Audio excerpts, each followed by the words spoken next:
Hi, Phil here, and I'm the Ordinary Watch Guy, and welcome back, and welcome to my second video actually.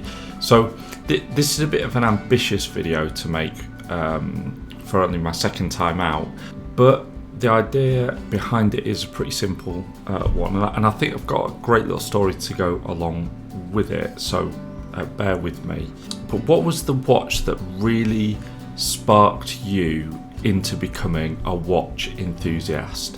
What was your origin watch? To some people it might be anything on a range of highly desirable pieces that they set their heart on, a beautiful watch that they saw through the boutique window, and having seen that watch they just knew that they had to have it, and they started their journey. They got drawn in. There are so many captivating pieces that are capable of doing that, I guess. You're talking about classics like the Cartier Tank, the Omega Speedmaster Moonwatch Professional, the classic Rolex Sky Dweller.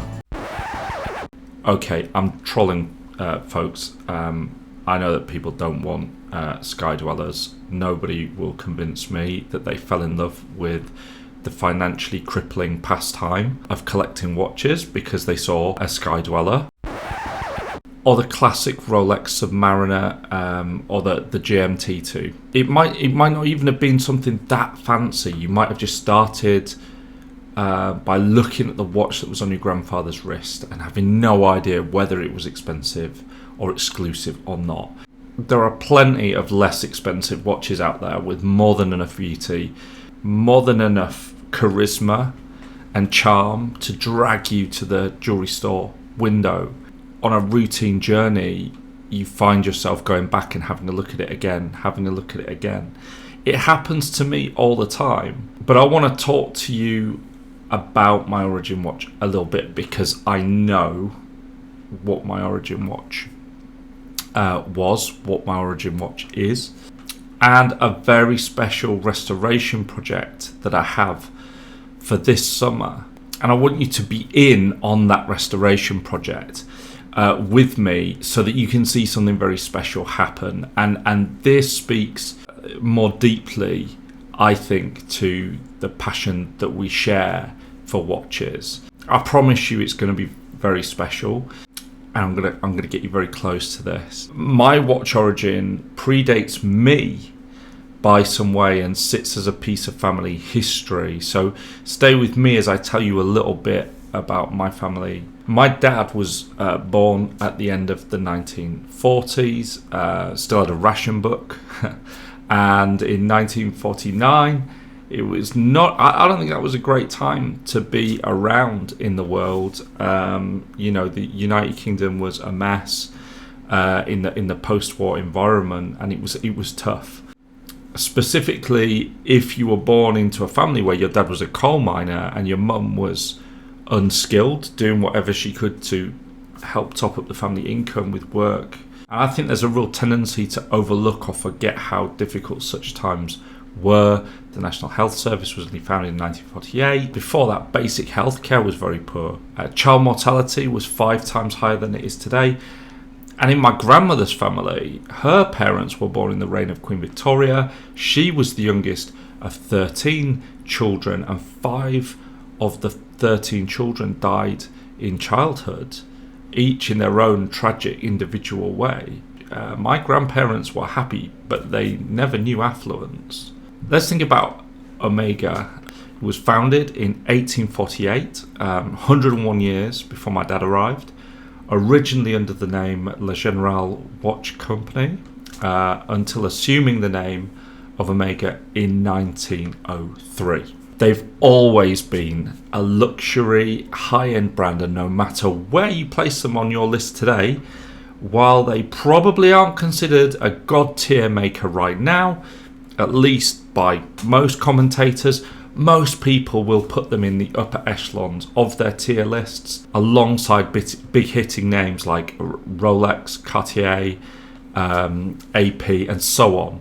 I don't want to get dragged off on a tangent here and start debating lists, but I have them above some amazing watch houses like Longines Oris, Tudor, and a number of other really outstanding luxury brands who make incredible watches.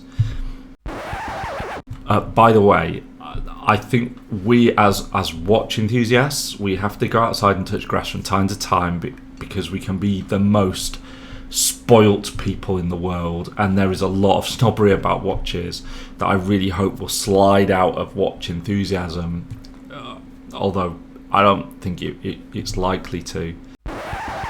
I don't think that Omega's target audience was ever coal miners and their children, but my nana wanted my dad to have a really important gift for his 21st birthday. I never talked to my grandmother about this, and it's such a massive shame that I never will be able to. We lost my nan in August 2000, and I promise you that I still miss her wisdom and her affection even today. What I do know is that this must have been important to her. She was frugal in a way that few people understand, made frugality into an art form, and while I also remember her as someone who was very, very generous, I know that money was important. And somehow this watch is something that she found the money to pay for, and she valued it enough. She valued it enough to want to do that. What I do know about this watch is that when we'd lost both my grandmother and my grandfather, there wasn't an awful lot else to keep or hand down. So this watch is an incredibly important piece because of that. My dad told me that Nana wanted him to get something very special, and he came up with the idea of an Omega watch. Dad always told me that at that time, Rolex wasn't the big boy. Pretty difficult to believe it now, but in the early 1970s, the Rolex Daytona was an unpopular piece, and it sat on shelves. Could Dad have picked up a 1969-70 Rolex Daytona? Probably.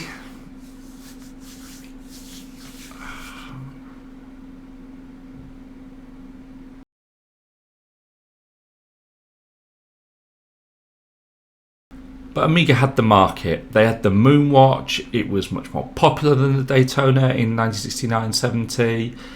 And I don't doubt that a Moon watch was probably a little bit out of the question. But Omega had another watch that offered greater mass market appeal while still being relatively expensive and quite an exclusive piece. The Chronostop boasted an in-house caliber 865 movement and a 920 caliber movement after 1968. They were both manual winding. It's a 60-second chronograph with a single pusher to start, stop and reset the running second hand. It was the official timer of the 1968 Mexico Olympics.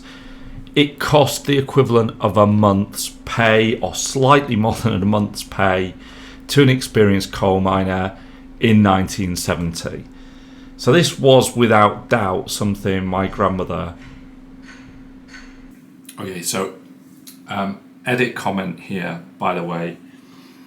In the middle of my video, like, it hasn't been happening all day, but just in the middle of recording my video, my neighbour has decided to do construction work. It's not deliberate. I'm sure they don't know that I'm filming anything. And I can't actually knock them for it because it's the middle of the afternoon on a weekday. What I'm going to say. However, apologies. That's a little bit of background noise there. So this was without doubt something. This was without doubt something my grandmother would have to save and sacrifice for. Today this watch, with its 35mm dial, seems kind of small compared to modern tastes. It has a lug width of 18mm that narrows to 16mm at the buckle.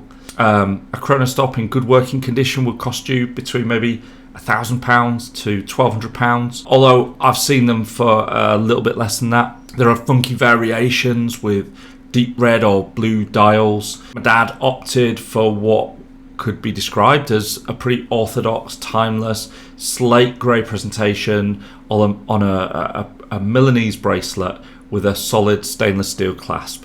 It's a pretty cool watch with a young vibe to it. My mother tells me that my dad wore this watch when they got married 4 years later. My dad received this on his 21st birthday in 1970. In my opinion, this was the trigger moment for an intergenerational love of watches that has cascaded down from my grandmother through my dad and into me. To me, I really think that if my grandmother hadn't saved hard and hadn't got the money together to buy this piece of family history, I don't think I would have been exposed to watches in the way that I was. I arrived in 1979, and by the time I was a teenager in the early 1990s, my dad was doing pretty well for himself. I think back to my dad telling me that he thought I should have an Omega, and I wasn't impressed with that idea.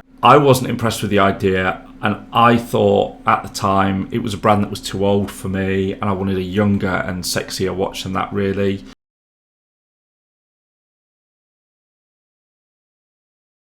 Anyway, going back to the Chronostop, here's the thing. It's now in a condition where it needs to be serviced, cleaned, repaired. The minutes hand is loose and no longer functions. And at 54 years old, it's a legit vintage piece now. It needs some TLC, and we need to get it back on its feet. And that's what I'm going to do. My dad turns 75 this year, so guess what? I'm going to get this incredibly important piece of our shared family history back to its glorious best. My intention is to remove the original Milanese bracelet. Don't worry, I'm going to keep that, and I'll replace it with a high quality black leather strap, maybe something that's got some orange accents on it that match that orange second hand, or some silver stitching or something like that pick out the colours and the details that's on the dial.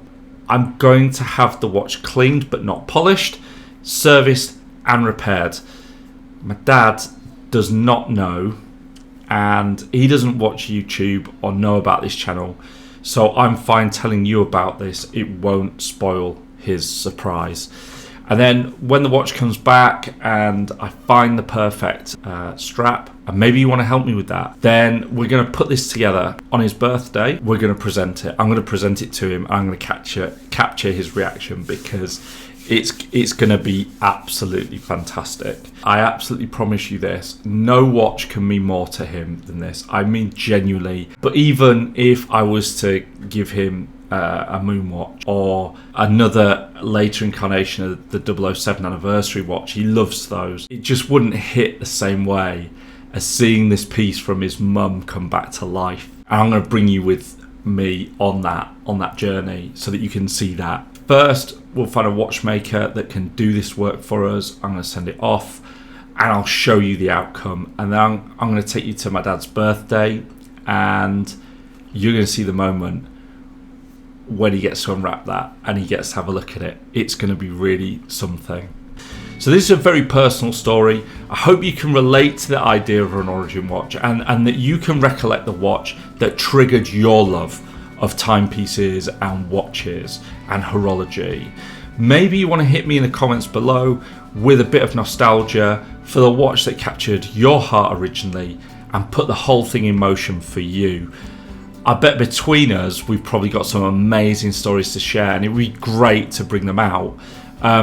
If you want to actually share your origin watch story, give me a shorthand version below, and maybe we could do something over Zoom and capture your account in more detail, because I love the personal stories that are behind watches. This is what makes watches more than about showing off how much money you've got on your wrist. Okay, I'd love to do that. Also, if you have a watchmaker that you want to recommend to me to get this work done on my dad's piece, then please hit me with a message. Maybe you're a watchmaker yourself. I don't want to get this wrong. I appreciate your help and your support with that. As ever, thank you for watching, guys, and thank you for the comments on my first video. That was super supportive. Really, really grateful. Thank you for watching. I'm going to see you in the next one, guys, and that's me for now. Catch you later, guys. Bye bye.